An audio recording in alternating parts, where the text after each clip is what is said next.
মাঝে মাঝে আবদার পূরণ করতে কিন্তু মন্দ লাগে না।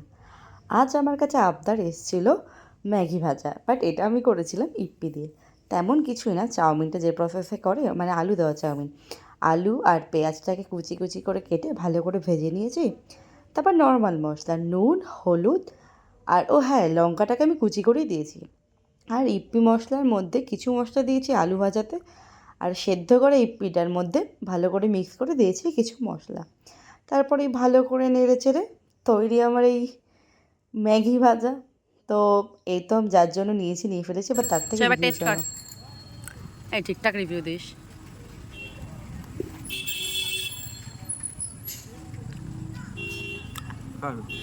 মুখকে বল কেমন হয়েছে।